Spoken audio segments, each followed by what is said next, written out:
Hello, this is my part two review for Batman v Superman spoiler review.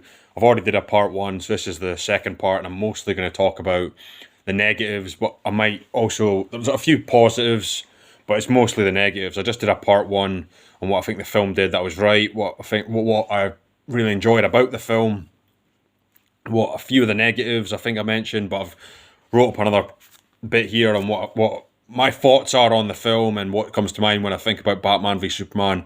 So I'm going to I'm going to start with that. Just this is mostly the negatives, but there is a couple of positives.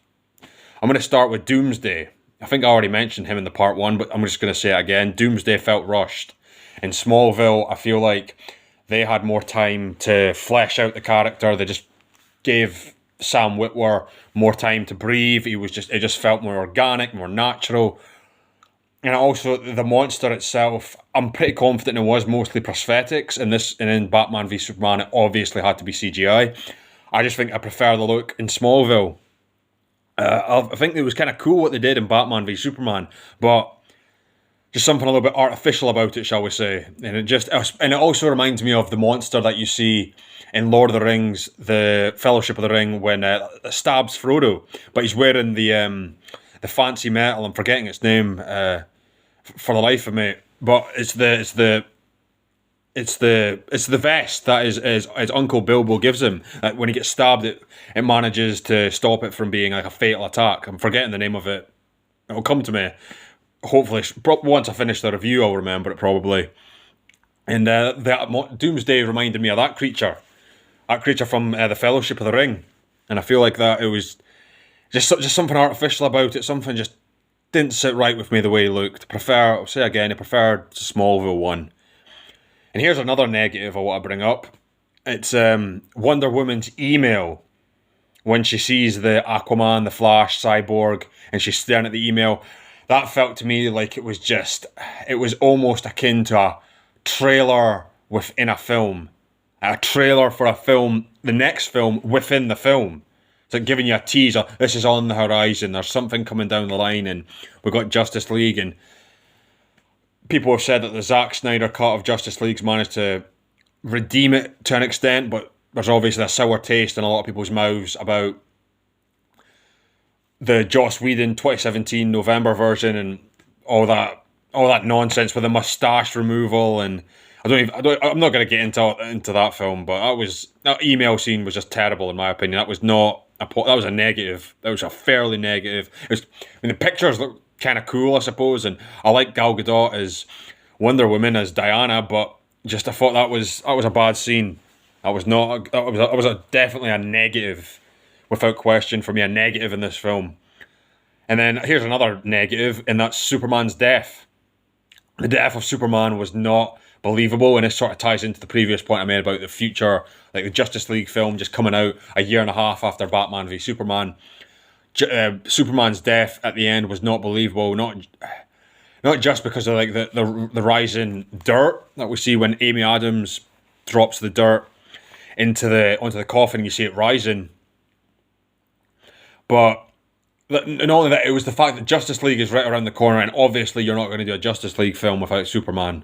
You can't do an X-Men film without Wolverine. X-Men First Class, they had that, I suppose, and X-Men Apocalypse. Those two films only had him for a small cameo, but the majority of the X-Men films have had Wolverine. And he's the main central, he is the selling point. Like, there's the X-Men, the animated series from the 90s, there's the X-Men Evolution from the early 2000s, then there's Wolverine and the X-Men. And in all three of those animated series, Wolverine is in them, and not only that, in one of them, his name goes before the X-Men because he's so iconic. He's so strongly associated with the X-Men. Imagine if they'd also killed off Batman. I know that's a slight hypothetical, but it's just, it wasn't believable. You could do it, and that's Justice League. They never done a live action Justice League film before. You see them in Smallville. You see them as a brief cameo of Aquaman, Cyborg, the Green Arrow, Superman, and I think I'm forgetting one person there, but you see like a Justice League you see a version of the Justice League in Smallville and Superman's front and center, and for the 2017 film, obviously he was going to be there, so it just wasn't a believable death. Just wasn't believable. And here's another negative. Sorry for sounding like a pessimistic Pete, but here's another negative. Jesse Eisenberg as Lex Luthor.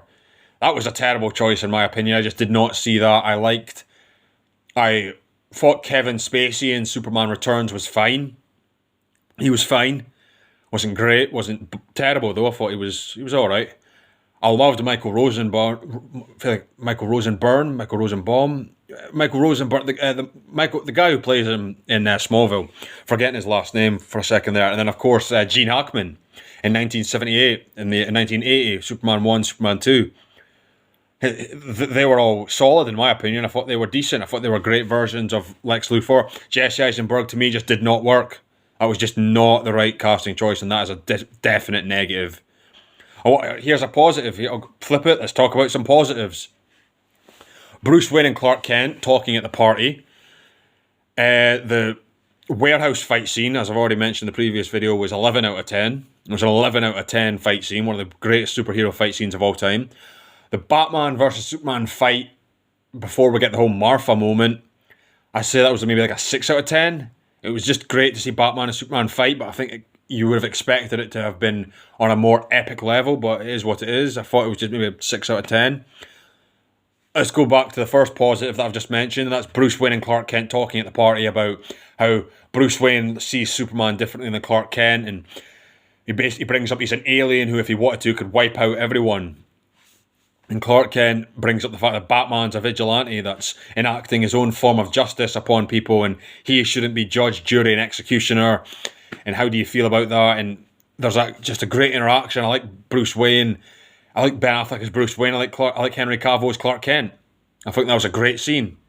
I thought that was a solid scene. I thought that was an excellent scene. They're talking a bit about like civilian. They sort of indirectly reference the possibility of civilian casualties and a superhero overstepping their bounds. And what do we do if a superhero goes crazy and loses it? And how do we fight back against them? And I heard somebody write once that Ben Affleck as Batman viewed Superman through the worst possible lens, but it was almost akin to if he was basically anticipating Homelander. He was anticipating Homelander from The Boys, and that if he was just a terrible, horrendous person, then the worst of the worst could have happened. And that's a valid point in my opinion, but Superman's obviously a great person, but when you encounter an alien, the world interacting with an alien, seeing countless buildings being destroyed, apparently he's on our side, there was a fair bit of suspicion that there would naturally be a fair bit of suspicion.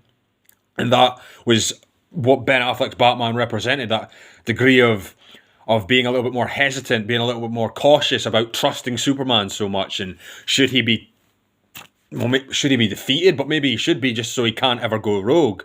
If you can kind of understand, you can sort of understand his train of thought, perhaps. And then, I mean, the fight scene, as I already mentioned, it was 6 out of 10.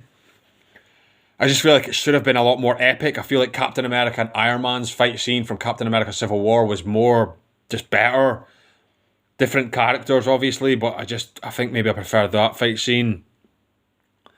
Personally, I would say, yeah, I definitely prefer that final fight scene between them, and obviously the airport fight scenes. We've got 2 epic fight scenes, and it just felt a little bit more natural in Captain America Civil War. Whereas here, it doesn't feel as natural, and then it also doesn't end in a natural manner with the Martha moment. And I've got some negatives that I want to say. I've written down here some negatives about the Martha moment. It felt rushed. Bruce Wayne looked easily manipulated by his emotions. Bruce Wayne must have known on some level that he had a mother. He must have had a mother, and that he would have... And the question then arises, if he thinks that, oh, well, he's got a mother, and his mother's name's Martha... If the Joker was in the middle of like blowing up the 2 ferries in The Dark Knight, would Ben Affleck's Bruce Wayne have then said, well, he's a terrible person for trying to kill a couple of hundred people, but he has a mother, so maybe he's just going in the wrong direction, but he's got a great moral compass. I don't think anybody would say that. I don't think Ben Affleck's Batman, I don't think anybody would have accepted that, and I just don't think that Martha scene just did not work. It just did not work, and this is the other thing.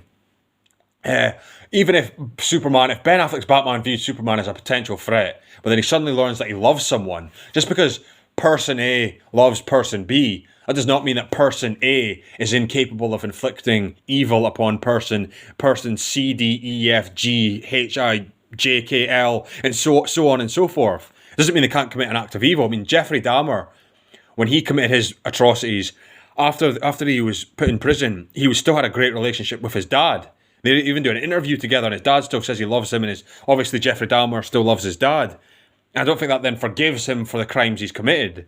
So I think it was just so much. There was so much wrong with the Martha scene, so much wrong with it, in my opinion. It felt rushed, just didn't work. And there's a great parody of it on the How It Should Have Ended channel, where the Superman and Batman are talking, and Superman brings up Martha, and Batman looks like he's emotionally compromised, and they're parodying it on How It Should Have Ended. He's like trembling. He's like suddenly all like jittery, even though a second before he was strong and reserved and composed, and he was exuding the value of stoicism. But then when he hears that one word, he suddenly just becomes like easily emotionally manipulated.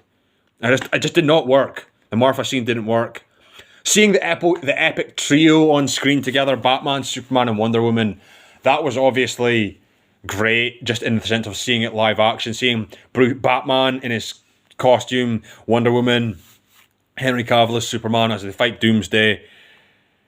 But I'm going to say that the final battle, as epic as that one moment was that you see on the cover of the Blu-ray, the final battle between the three of them and Doomsday just felt excessive. With Doomsday taking out the helicopters on top of Metropolis Tower, and then Superman flying off into space, then the nuclear bomb explosion, then Doomsday doing his own like mini explosion where he's like growing bones out his arms, and then Superman launching the kryptonite spear into him, and then Doomsday putting his spear through into Doomsday, and then Doomsday's explosion, and Doomsday's eyes shooting lasers and his mouth shooting lasers at Superman, and it was all just excessive. I just didn't really enjoy that ending. It just felt excessive. Like if you have a McDonald's once every now and again, that's fine. But if you have a McDonald's 10 days in a row, breakfast, lunch, and dinner, you just too much of a good thing is a bad thing. And that's an analogy I would use to describe the ending for Batman v Superman. I'm going to end it there. That's my part 2 review for Batman v Superman. Thanks for watching.